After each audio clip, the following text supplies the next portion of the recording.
Les podcasts du CEB, le cercle des entrepreneurs biterrois. Entreprise, économie, initiative sur Béziers et sa région.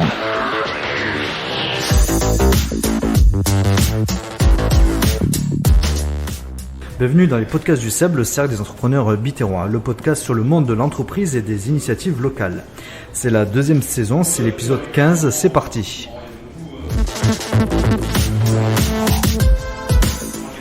Mehdi Roland, podcasteur et entrepreneur dans la communication, je suis très enthousiaste, comme toujours, de donner la parole à des entrepreneurs, des entrepreneuses aussi également motivants, voire inspirants. Dans un instant, nous allons retrouver un trio d'entrepreneurs, Eric Anthony et Gabriel Plat et Hubert Beck. On les retrouve dans un instant. Les podcasts du CEB sont à retrouver sur les plateformes d'écoute en ligne Deezer, Spotify et Apple Podcasts, mais gratuitement également sur Ocha, les liens sur nos réseaux sociaux. Dans la deuxième partie, nous retrouverons Michael Dotto, le président du Cercle des entrepreneurs biterrois. Il sera là, comme à chaque fois, à mes côtés pour les 5 dernières minutes de l'émission pour son célèbre débrief. Mais il est grand temps de retrouver nos invités. Alors, c'est un dispositif exceptionnel aujourd'hui puisqu'on a 3 invités. Donc il y a tout d'abord Hubert Beck. Bonjour Hubert, ça va? Tout va bien? Tout va bien. Voilà, super. Et il y a Gabriel Plat également. Bonjour. Et puis Eric Anthony. Et bonjour. Alors merci d'être venu. Merci à vous de nous inviter. On est tous entrepreneurs, c'est toujours délicat de trouver du temps dans nos agendas, mais c'est super en tout cas. Ce qu'on voulait parler aujourd'hui, alors vous allez brièvement vous présenter votre activité, mais c'est l'actualité évidemment malheureusement qui fait encore parler du monde du spectacle, de l'event et même du loisir du coup. Avec le Covid, les restrictions sanitaires, ça on va en parler. Hubert Beck, est-ce que tu peux te présenter et présenter du coup ton activité ? Oui, donc moi je suis un complexe bowling, bar, restaurant, dancing sur Sauvian. Costa Verde, ça commence à être un peu connu maintenant. Voilà, et une activité malheureusement aujourd'hui compromise avec toutes ces restrictions que nous vivons et qui malheureusement ne sont pas indemnisées comme elles devraient l'être, malgré les promesses qui sont faites en permanence devant les médias et à la veille des élections présidentielles, qui fait qu'aujourd'hui, alors je parle pour mes confrères et autres, aujourd'hui on se retrouve dans des difficultés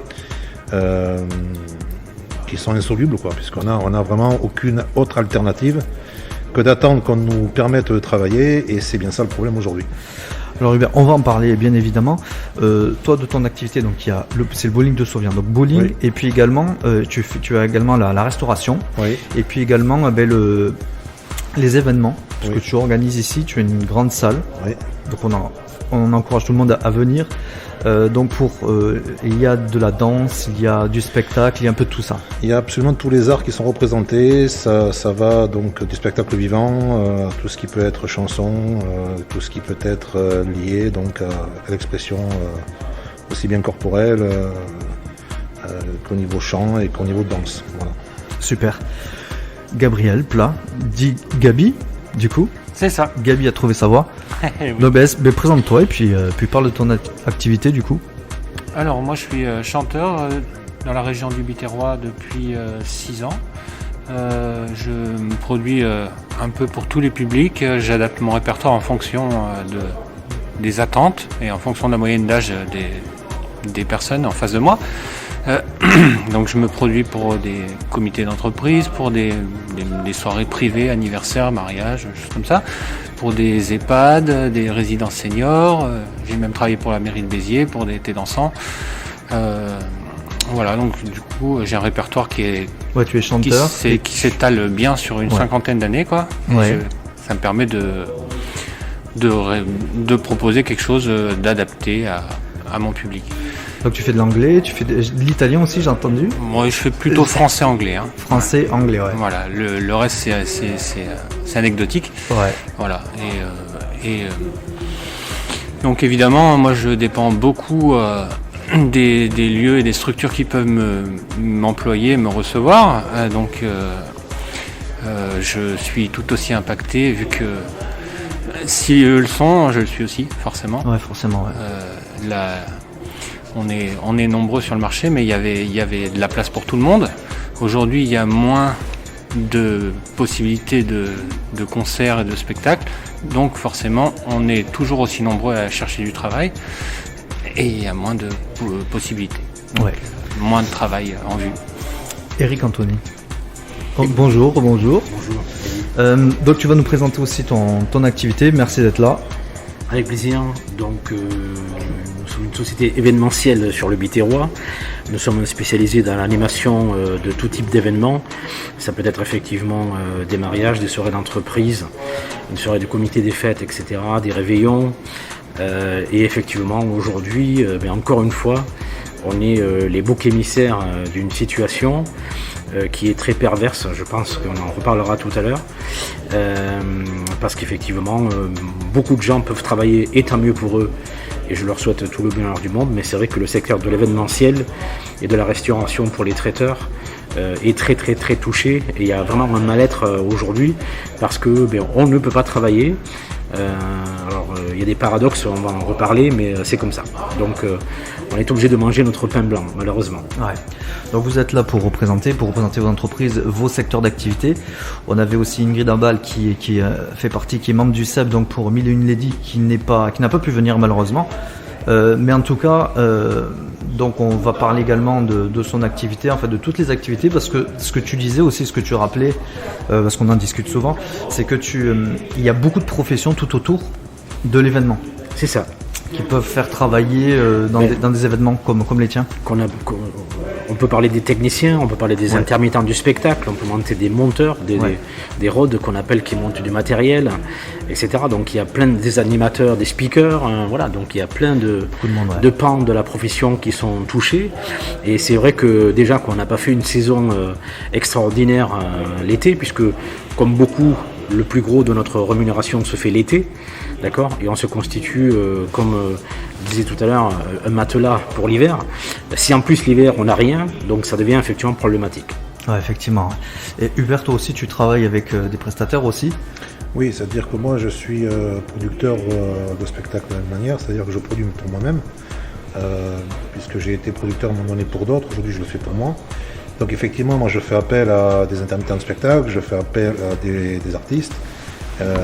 Et le fait que nous ne puissions plus travailler, les autres ne travaillent plus non plus.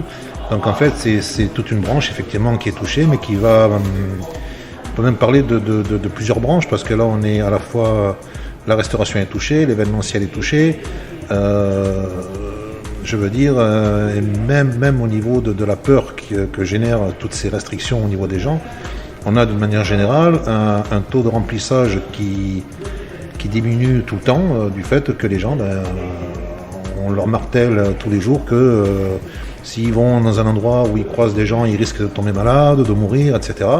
Et en fait, il y a une véritable politique qui est faite pour presque, je dirais, vider nos établissements. C'est absolument inadmissible. C'est parce que nous avons évidemment toutes les garanties de sécurité possibles concernant ce problème au niveau sanitaire. Et on sait très bien que les gens, s'ils ne viennent pas chez nous, ils vont faire des soirées entre eux de toute façon. Là, il n'y aura aucune consigne de sécurité particulière. Sûr, et en fait, ce que soi-disant ils veulent éviter, ils vont le reproduire à grande échelle. Donc, leur politique aujourd'hui, c'est bien le mot politique, parce que c'est une décision, à mon avis, politique, ces restrictions, fait qu'aujourd'hui, on tue des branches professionnelles, puisqu'on ne les indemnise pas. Uniquement par action politique, et rien d'autre. Donc, après, c'est mon point de vue, ça n'engage que moi, mais c'est aujourd'hui, moi, le constat que je fais, et malheureusement, il se confirme de mois tous les mois, un peu plus. Est-ce qu'on peut parler par rapport au fait de toutes ces annulations, comment vous les vivez, et elles sont de quel ordre ces annulations? Parce que j'imagine qu'il y a des choses qui étaient prévues depuis longtemps, les gens réagissent sur la peur beaucoup. Exactement, ce n'est que ça. Ce n'est que ça, puisque je ne connais pas exactement la loi qui a été promulguée, mais à mon avis aujourd'hui il n'y a aucune interdiction de danser, et donc effectivement il ne joue que sur les peurs, puisque d'après ce que j'ai entendu, d'après l'élocution du Premier ministre, il déconseille fortement de se réunir, il déconseille fortement de danser. Alors peut-être à part pour les discothèques, là il y a une interdiction précise, mais par exemple un comité des fêtes qui va réunir des personnes pour le 31 décembre, il n'y a pas, à mon avis, à ma connaissance, d'interdiction à ce jour. Mais ils sont tous en train d'être annulés les uns après les autres, parce que justement la psychose qui est en train d'être installée fait que chacun ouvre les parapluies. Par exemple, pour ce qui me concerne, on avait une soirée pour le personnel communal d'une ville. Eh bien, elle nous a annulés parce que le maire a ouvert le parapluie alors qu'il n'y a aucune interdiction. Ouais. Donc j'ai mis il n'y a pas longtemps sur ma page Facebook un post en gros, à quoi sert le pass sanitaire? Ouais. Puisque si on est tous vaccinés ou si on contrôle à l'entrée qu'on est tous vaccinés, quel risque il y a? Ça n'a pas été fait pour ça, le pass sanitaire. Et malgré malgré le pass sanitaire, ils annulent des soirées, que ce soit des entreprises, que ce soit des maires, etc. Alors qu'il n'y a pas lieu, puisque le pass sanitaire a été fait pour ça.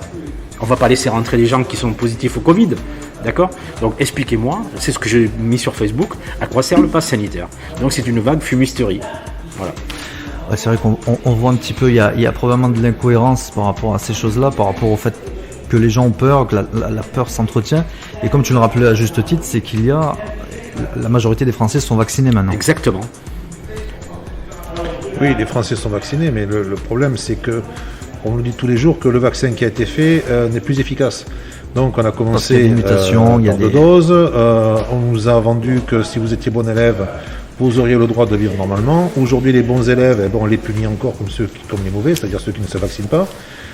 Aujourd'hui, maintenant, on est à la 3e dose, et puis il y en aura une 4e, une 5e, etc. Mais en attendant, durant ce laps de temps où les gens doivent se faire les doses complémentaires à leur vaccin, on met des restrictions parce qu'aujourd'hui, l'État s'est manqué dans des actions, notamment au niveau de tout ce qui est hôpitaux. Aujourd'hui, on manque de lits dans les hôpitaux, on manque de personnel dans les hôpitaux. Conclusion, ils mettent en place des restrictions concernant les ERP, donc les établissements recevant du public, pour compenser leur manque d'action au sein des hôpitaux. Donc aujourd'hui, on paye pour l'inefficacité du gouvernement. Voilà. Et au lieu, alors, ça pouvait arriver qu'effectivement, dans toute cette politique, il puisse y avoir des actions qui mettent plus de temps à se réaliser, mais dans ce cas-là, indemnisez-nous. Parce qu'aujourd'hui, c'est facile de restreindre les activités, c'est facile d'interdire des activités, mais on ne nous indemnise pas. Et je vais même aller plus loin. On met en place, soi-disant, des indemnisations qui après ne sont pas appliquées, puisque si on prend le détail des indemnisations, si vous avez par exemple le malheur d'être en travaux durant une période de référence, on vous dit que vous n'avez droit à rien. Ouais. Moi, je suis dans ce cas-là. Moi, j'ai fait des investissements importants. Aujourd'hui, on me dit, oui, mais vous étiez fermé. Oui, j'étais en travaux. Je ne peux pas ouvrir en étant en travaux. Mm-hmm. bien donc, vous n'êtes pas indemnisé. C'est un scandale. D'accord. C'est un scandale. À côté de ça, il faut comprendre une chose, c'est que si vous tombez demain en redressement parce que vous voulez protéger votre entreprise, vous ne la protégez pas, puisqu'aujourd'hui, vous avez toute la gestion administrative qu'il y a derrière un redressement judiciaire, qui fait que si vous continuez à augmenter votre dette, vous êtes en liquidation. Or, aujourd'hui, à partir du moment où on fait des restrictions, vous n'êtes pas fermé, que vous n'êtes pas indemnisé, automatiquement, vous avez de la dette qui va se créer, puisque vous avez vos factures qui tombent, vous avez vos taxes qui tombent, puisque l'État, non content de nous restreindre, non content de ne pas nous indemniser, maintient toutes ces taxes. Oui. Donc, à un moment donné, on se retrouve avec des dettes qui augmentent, et là, vous tombez en liquidation. Donc, on se demande ce que cherche le gouvernement. À un moment donné, on se pose la question, est-ce qu'ils ne cherchent pas à éliminer les entreprises qui, pour eux, ne sont pas assez solides, quelque part dans leur tête? Est-ce qu'ils veulent que les grosses entreprises, aujourd'hui, on paie l'inefficacité du gouvernement, mais c'est surtout qu'ils sont en train de tuer des milliers d'entreprises en France. Ça, c'est la réalité des choses. Et ça, ce n'est pas dit à la télévision. Voilà. Donc, il y en a assez des promesses, il y en a assez de ces gens qui nous disent, vous avez vu tout ce qu'on fait pour vous, vous avez vu comment on est bon. Non, ils sont mauvais. Point. Voilà. Moi, c'est mon avis personnel et je n'en démords pas. Voilà. Gabi, quelle est ta situation pour toi? C'est que ça est difficile parce que toi aussi, c'est pareil. Hein. En fait, pardon. Vas-y, je t'en prie. Je dirais que la plupart des gens appliquent un principe de précaution démesuré. Voilà, un peu comme ce que fait le gouvernement, en gros. Puisque effectivement, comme disait mon collègue, ça n'a pas de sens. Si on a le pass sanitaire, logiquement, on devrait pouvoir vivre comme avant. Voilà. Surtout on se pose la question de savoir aujourd'hui, encore, et demain, si ce virus mute encore et encore, en fait, ça sera jamais fini. C'est en une fait. vie sans fin. C'est ce que je dis que voilà, C'est une vie sans fin. il n'y a pas de projection de ce Voilà. côté-là, quoi. Et donc au-delà de ça, que ce soit les organisateurs de concerts ou les gens qui font appel à moi, il y en a qui reviennent en arrière parce qu'ils pensent qu'ils n'auront pas suffisamment de clientèle pour amortir le coût de la prestation, C'est ça. ou alors pour tout ce qui est lieu recevant des... Pardon, tout ce qui est EHPAD, résidence senior, là il y a aussi le principe de précaution. Alors ça dépend vraiment des établissements. Il y en a qui sont plutôt factuels, enfin je sais pas comment dire, mais il y en a beaucoup qui ont tout simplement annulé les animations en tout genre. Et ils se contentent de faire des animations en interne parce que ils veulent plus d'intervenants pour le moment, étant donné qu'il y a une incertitude, alors qu'en fait, voilà. En fait, ce que tu dis, c'est qu'il y a beaucoup de monde, c'est à différents niveaux, en fait. Il y en a qui vont quand même le faire, il y en a qui vont prendre donc les précautions, il y en a d'autres par précaution, ils vont annuler.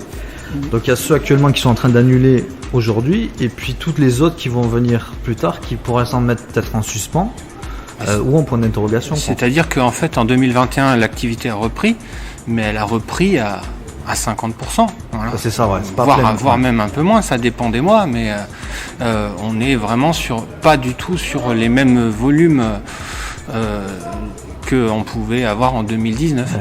Voilà. On en parlait à la rentrée justement, le fait que il faudrait que ce soit que les gens se remettent à sortir, à consommer, à s'amuser, etc. Et puis là, voilà. Ils en ont envie d'ailleurs. On voit très bien qu'il y a des endroits qui fonctionnent très bien, et du jour au lendemain, on leur demande de fermer, voilà, et ils annoncent qu'ils ferment, et puis les gens ils savent pas vraiment.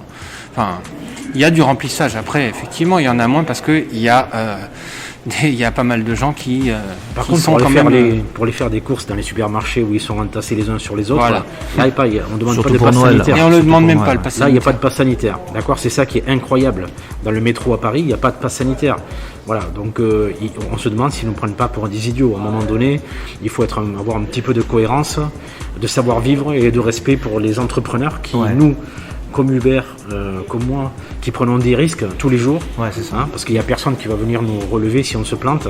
Et ils n'ont même pas le respect de ça. Donc c'est vrai que toute la profession est très en colère. Ne parlons pas des traiteurs qui perdent de l'argent à tour de bras, là aussi, qui ont du personnel, qui ont des charges, etc.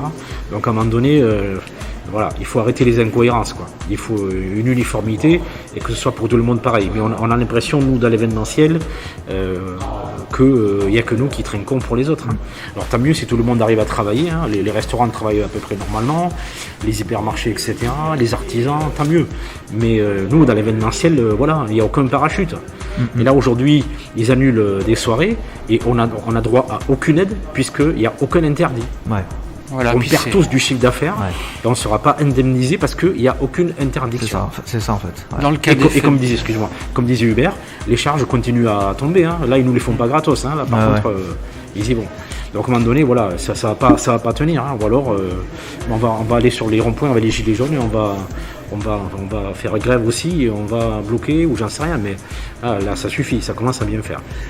Quel message vous voulez faire passer, non seulement à vos clients, mais également au pouvoir public du coup, brièvement?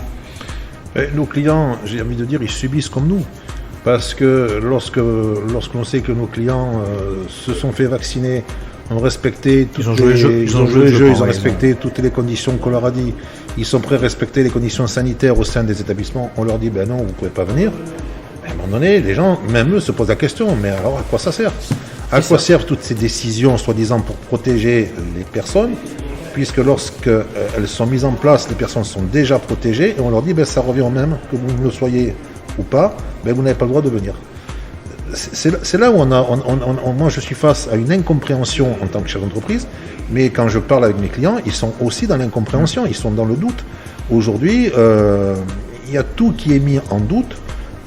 Même l'efficacité du vaccin aujourd'hui est mise en doute. Mais elle est mise en doute par quoi? Par toutes ces actions, ces non-dits, toutes ces choses aujourd'hui dont on ne parle pas et que pourtant on vit au quotidien. Moi, je peux vous dire que le moral des gens, il est à zéro. Moi, je discute avec des gens qui sont retraités. Comme certains d'entre eux me disent, ils sont à la fin de leur vie. Il leur reste peut-être 2 ans, 3 ans, 5 ans. Moi, j'en connais qui sont malades, qui ont des cancers, qui ont envie de s'amuser pour 1 année ou 2 années qu'il leur reste peut-être à vivre. On leur enlève ce droit. On leur dit, vous n'avez plus qu'à rester chez vous. Et puis c'est tout. Je trouve ça scandaleux. Il n'y a même plus le respect de la personne. Et on est aujourd'hui dans une explosion de phénomènes que l'on voit aujourd'hui en termes de violence, en termes de réactions plus vives les unes que les autres, qui explique que les gens aujourd'hui n'en peuvent plus. C'est ça. Et alors qu'ils n'en peuvent plus, on continue de faire en sorte que qui craquent tous, quoi. Je veux dire, c'est plus possible. Moi, quand j'ai des gens qui ont plus de 65 ans, 70 ans, qui pleurent parce qu'on leur empêche de venir à une soirée, je trouve ça dommage. Alors, je vais même au-delà. On vous dit, par exemple, l'interdiction de danser. Comment allez-vous interdire à un couple qui vient ensemble de danser? Alors, ils ont le droit de vivre chez eux, ils ont le droit de dormir dans le même lit, mais ils n'ont pas le droit de danser. À un moment donné, on est dans une stupidité au niveau des décisions qui sont prises. Et aujourd'hui, moi, je vois la détresse des gens. Nous sommes en détresse, nous, chez l'entreprise, et nos clients sont en détresse aussi pour la plupart. Voilà, c'est tout. C'est un constat, je veux dire, c'est même pas un avis personnel. Aujourd'hui, c'est un constat. Il manque de bonne volonté, quoi, en tout cas pour... On dirait qu'ils font pas ils prennent pas pour moi les bonnes décisions. À un moment donné, vous avez vendu le pass. Encore une fois, il aurait suffi de prendre une simple décision. Demain, vous faites un test PCR la veille et vous aurez le droit de faire votre soirée. Moi, si j'ai une personne qui est vaccinée qui fait un test PCR 24 heures avant sa soirée, m'excuserez, je ne pense pas qu'elle soit contaminante. Exactement. Donc, il aurait suffi que le gouvernement, au lieu de restreindre, de dire on interdit ça, vous n'avez pas le droit de faire ça, vous n'avez pas le droit de faire ci, simplement dise vous devrez faire un test PCR, vous participez aux soirées, l'histoire était réglée. Pourtant, c'est pas ce qu'ils ont fait. Et moi, j'ai pas fait l'ENA. Donc, à un moment donné, on se demande quelle est leur motivation, quelle est leur politique aujourd'hui, qu'est-ce qu'ils cherchent. On commence à se poser la question. Voilà. Mais à un moment donné, moi, j'ai pas l'impression que ce soit vraiment pour la santé des gens que toutes ces décisions sont prises, puisqu'encore une fois, on aurait pu facilement permettre à nos entreprises de continuer à travailler simplement en imposant un test PCR valable de 48 heures qui autorisait les soirées. Or là, comme ça a été fait, même le test PCR ne nous permet pas de faire une soirée aujourd'hui. Point, on vous ferme. Terminé, ou on vous dit vous n'avez pas le droit de faire ça. Donc à un moment donné, il y a une évidente raison qui apparaît, comme quoi ils veulent absolument, je dirais, restreindre des activités en fin d'année. Pour quelles raisons, je ne sais pas. Est-ce qu'ils ont peur d'une explosion sociale? Est-ce qu'ils ont peur de... Je ne sais pas. Mais à un moment donné, ils ne sont pas logiques dans leurs décisions et leurs propos, et encore plus dans leurs actions. Voilà. Hubert a raison, parce que c'est vrai que ça fait quand même 2 Noëls que les gens sont restreints. Il y a des grands-parents qui ne voient pas leurs petits-enfants, qui ne se seront pas vus pendant 2 Noëls. Je trouve ça personnellement scandaleux, mais ça, c'est une parenthèse. Mais comme dit Hubert, nous, dans l'événementiel, on devrait être des commerces essentiels pour l'aspect psychologique des gens, parce que les gens ont besoin de danser, ils ont besoin de vivre, ils ont besoin de s'exalter, ils ont besoin de passer des moments de convivialité, de rigolade ensemble. Tout en faisant attention, en fait. Tout en faisant attention. C'est pour ça que je dis, mais à quoi sert le pass sanitaire? J'y reviens encore une fois. Hubert a raison. S'il ne suffit pas, faites des tests PCR. Si vous êtes sûr, vous n'êtes pas sûr que la couverture n'est pas assez maximale. Mais voilà, il y a plein de moyens d'être sécurisé. Mais ils s'en foutent, ils préfèrent mettre tout un pan de l'économie en l'air plutôt que de laisser les gens vivre. Et les gens en ont marre, comme dit Hubert. Il y a plein de gens aujourd'hui qui sont agressifs, au moindre truc ça part comme ça, parce qu'ils n'en peuvent plus. La soupape est pleine. Et nous, encore une fois, au niveau de l'événementiel, on devrait être reconnu comme activité essentielle pour justement libérer cette soupape et que les gens, enfin vivent, rigolent, s'amusent, etc. Mais c'est tout le contraire qui se passe. Et moi, je suis très inquiet pour les mois qui viennent, je vous le dis. Ouais. Donc Gabi, nous on te suit depuis longtemps, enfin d'ailleurs depuis le début de la crise de toute façon, dans ton activité, également celle de Ingrid à Bâle, de Milieu Inédit. Comment tu peux...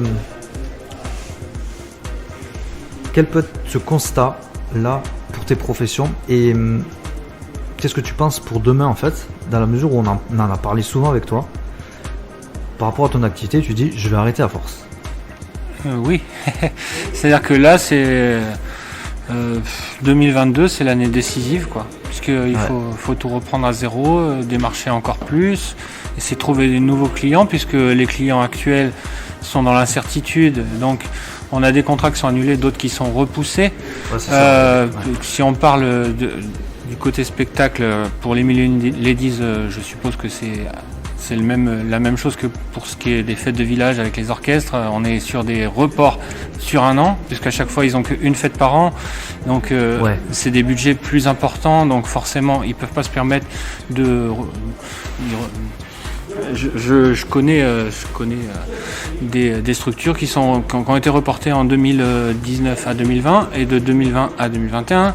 Enfin, c'est 2 années de suite reportées. Ils font 20% de ce qu'ils font d'habitude. C'est pareil, les fêtes, le mois de décembre, c'est une petite saison en soi, puisqu'il y a des spectacles de fin d'année, les spectacles pour enfants, il y a vraiment tout le côté cabaret, il est très important à ce moment-là aussi. Donc c'est vraiment une forte baisse d'activité en ce moment par rapport à un mois de décembre, novembre-décembre normal. Je ne sais pas ce qu'il en est des marchés de Noël, mais je suppose qu'ils sont impactés aussi. Ce qu'il y a, c'est ça, ce qu'on disait, c'est qu'il y a des choses qui sont annulées, d'autres qui ne sont pas annulées. Donc on perd un peu la tête, quoi, dans ces cas-là, parce qu'on se dit... Et forcément, après, forcément, dans la tête des gens, ça impacte, parce que si on n'est pas sûr si c'est ouvert ou pas ouvert, ou si on a le droit ou si on n'a pas le droit, les gens se mettent en retrait, du coup, ils ne font rien, quoi. Et là, c'est le cas. Je sais qu'avec Ingrid, elle a eu 1 date, 2 dates, 3 dates, 4 dates annulées. Au fur et à mesure, pour le moral, c'est très difficile parce que on est dans l'incertitude permanente et si on se laisse aller, en fait, le temps passe et puis effectivement, ensuite, on n'a plus vraiment d'autre solution que d'abandonner. Il faut tenir le rythme et pas lâcher. Je pense que l'année 2022, elle va être fatale pour beaucoup de monde. Parce qu'elle volet psychologique, dont moi, probablement. Il n'y a pas de fil de sécurité en tant que chef d'entreprise et tout ça, donc c'est très compliqué. Et revenons aux intermittents du spectacle, pour le grand public qui nous écoute, il faut savoir qu'ils ont besoin de 51 cachets pour avoir l'indemnisation pleine. Et donc avec toutes ces annulations, tous ces reports, ils ne les auront jamais. Donc là aussi, les intermittents du spectacle, c'est dramatique pour eux. Dramatique.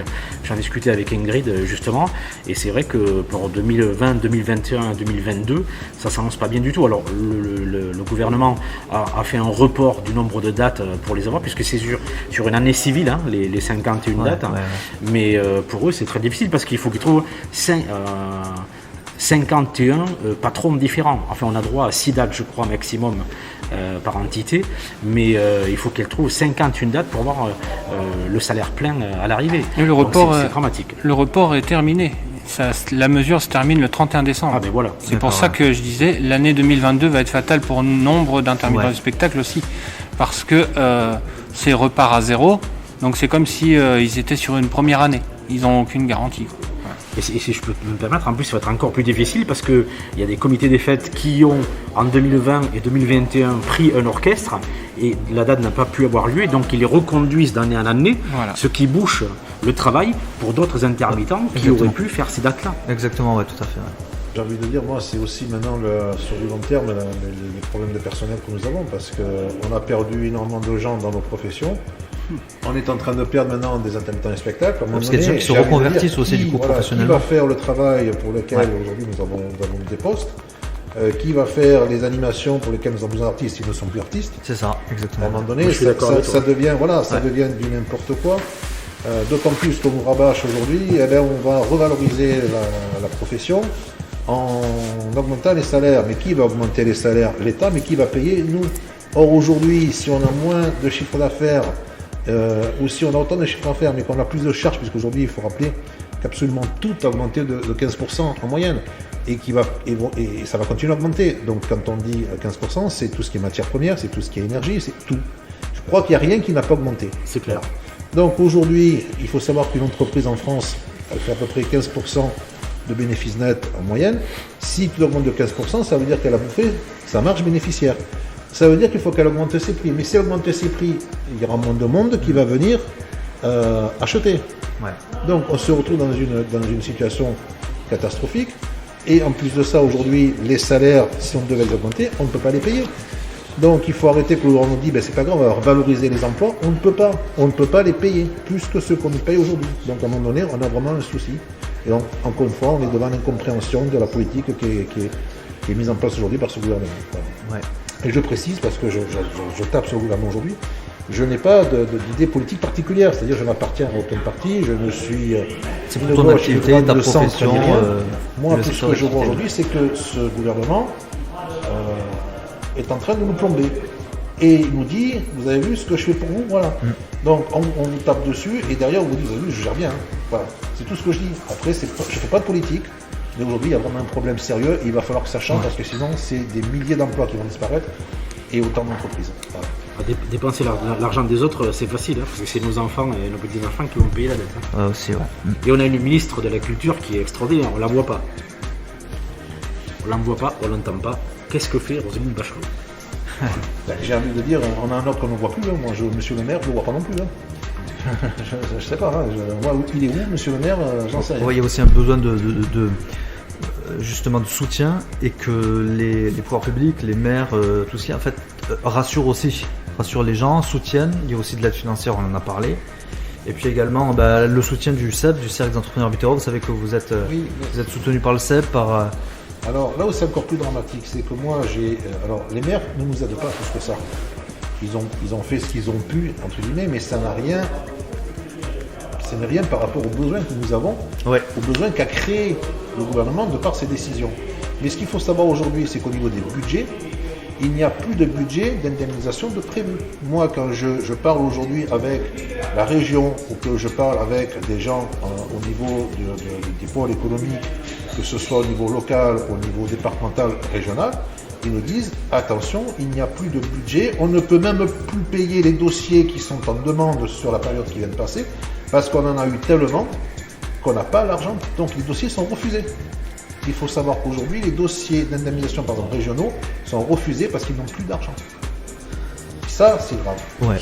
Donc là, on attend que le gouvernement fasse quelque chose, parce que bon, là pour l'instant, c'est arrêté, mais il suffit qu'il y ait une décision du gouvernement. Et puis, écoutez, moi, quand j'ai écouté M. Macron l'autre jour, il a dit qu'il avait bien géré et que c'était très bien par rapport aux pays européens. Écoutez, voilà. Qu'est-ce qu'on veut que je vous dise ? En tout cas, le message est passé. Merci d'être venu et d'avoir témoigné. Le CEB, Cercle des entrepreneurs bitterrois, vous soutient. On avait mis en place une vidéo avec le président, d'ailleurs, Michael Doutot. Qu'est-ce que vous pensez des actions du CEB? Donc, il y a les vidéos, les podcasts. Qu'est-ce qu'on peut faire de plus? Qu'est-ce que les entrepreneurs peuvent faire plus également? On a un porte-parole, on a le président Michael Doutot. Qu'est-ce que vous pensez de...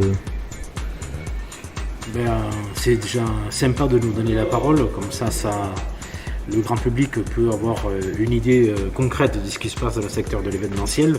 Après, je dirais, c'est nos syndicats qui doivent monter au créneau pour défendre l'événementiel et montrer au gouvernement quelle est l'ampleur de la situation. C'est dramatique.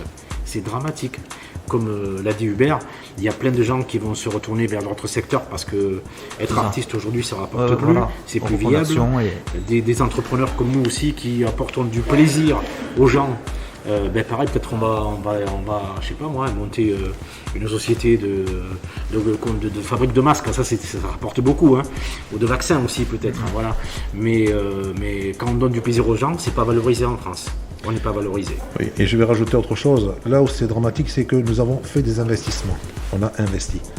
Aujourd'hui, si par malheur on devait se planter, nous n'aurions plus de possibilité de nous relever parce que déjà nous serions fichés au niveau banque, etc. On ne nous prêterait plus d'argent à cause des décisions du gouvernement qui ont fait qu'on a plongé. Donc aujourd'hui, à un moment donné, on est en train de se dire pourquoi on a travaillé autant, pourquoi est-ce qu'on a investi autant d'argent, pourquoi aujourd'hui on fait des 18 heures par jour pour rien. À un moment donné, vous avez envie de tout lâcher. Ouais, ça c'est compréhensible. Et ce qui est sûr, c'est que nous, on ne pourra pas se recycler. Voilà. On ne pourra pas, parce qu'on n'en aura plus les moyens. Voilà. Et ça, c'est important aussi que les gens en aient conscience. En tout cas, oui, voilà, c'est ça. Il faut que les secteurs d'activité comme ça survivent, soient soutenus, aidés. En tout cas, le message est passé, donc en espérant que ça puisse réveiller aussi des consciences, que ce soit au niveau des pouvoirs publics, puis au niveau aussi des gens, des autres entrepreneurs, des autres filières, et puis également les clients, futurs clients, etc., qui puissent soutenir toutes les filières que vous pouvez représenter. Merci en tout cas.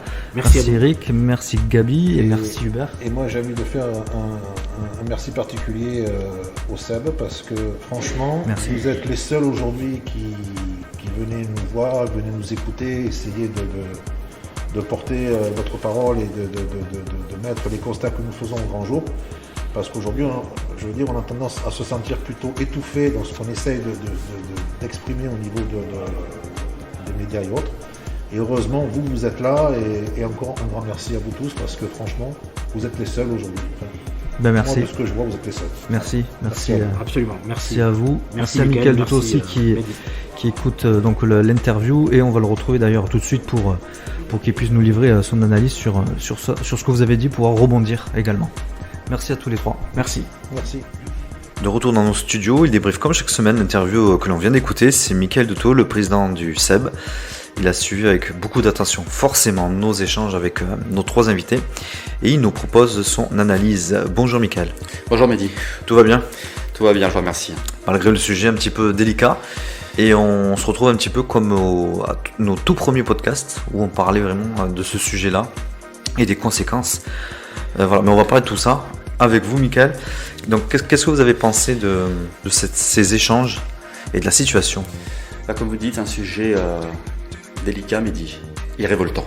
Un podcast spécial du fait de l'actualité et au vu de la situation ô combien poignante pour nos collègues entrepreneurs du secteur de l'événementiel, nous nous devons, Mehdi, d'être particulièrement présents à leur côté, d'autant que c'est une situation qui se réédite au moment où ils commençaient à peine à retrouver un début de stabilité et qui plus est, à une période charnière de l'année en raison des fêtes de fin d'année. Nous remercions chaleureusement Hubert Beck du bowling Costa Verde à Sauvian, Eric Anthony de l'agence événementielle Eric Anthony Events, Gabriel Plat, notre chanteur indépendant Gabi a trouvé sa voix, membre du SEB, qui ont accepté de s'exprimer à nos micros sur les conséquences dramatiques dans leur domaine d'activité de ces nouvelles restrictions sanitaires entrées en vigueur depuis le 10 décembre dernier, sans oublier bien sûr les discothèques qui font une nouvelle fois l'objet d'une fermeture administrative jusqu'au 6 janvier prochain, sous réserve d'une prorogation du délai de fermeture, les traiteurs et le monde du spectacle, dont notre collègue Ingrid Abad du cabaret musical Les Mines Une Ladies, membre du SEB également.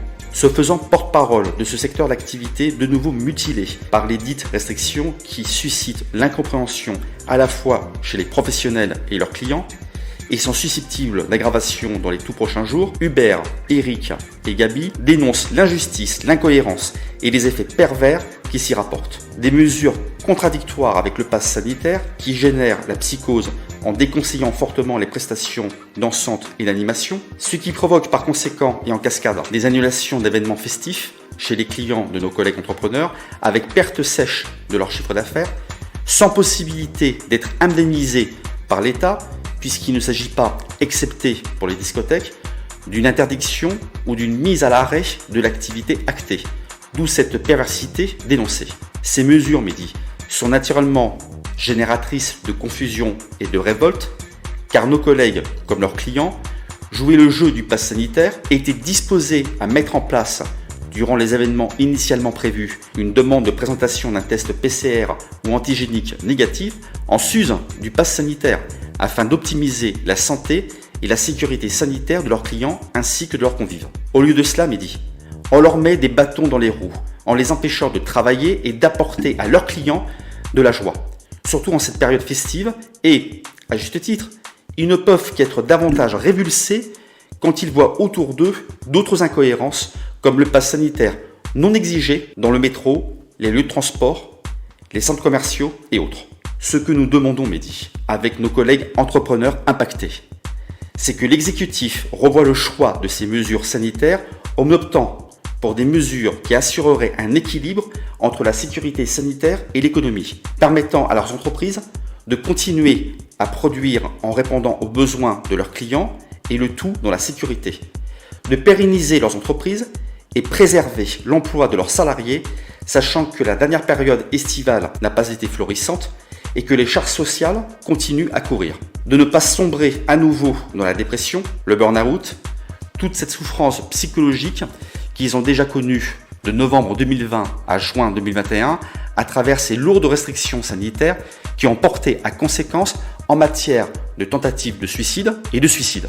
Maintenir ce type de mesures sanitaires c'est mettre à mal la santé mentale de nos entrepreneurs de l'événementiel du bassin biterrois en l'occurrence, ainsi que celle de leurs salariés, en plus de mettre en péril la santé financière de leurs entreprises.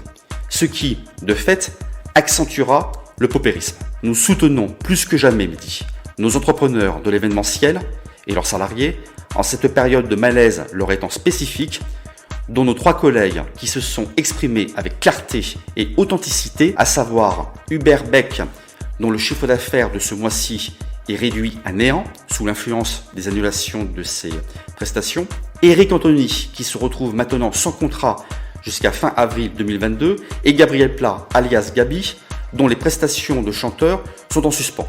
Nous n'oublions pas non plus notre collègue Ingrid Abal, qui réalise ce jour sa dernière prestation maintenue. Nous les remercions encore pour leur témoignage édifiant, et comme ils l'ont si bien précisé, Mehdi, 2022 sera pour eux une année décisive et déterminante. Ensemble, parce que l'union fait la force. On les remercie, on les soutient. Merci Michael C'est moi qui vous remercie, Mehdi. pour cette analyse. Difficile, forcément.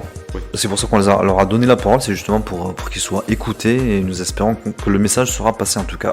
Tout à fait, et puis nous restons bien sûr, Mehdi, quoi qu'il arrive, présents à leur côté, et que leurs collègues qui nous écoutent le sachent également.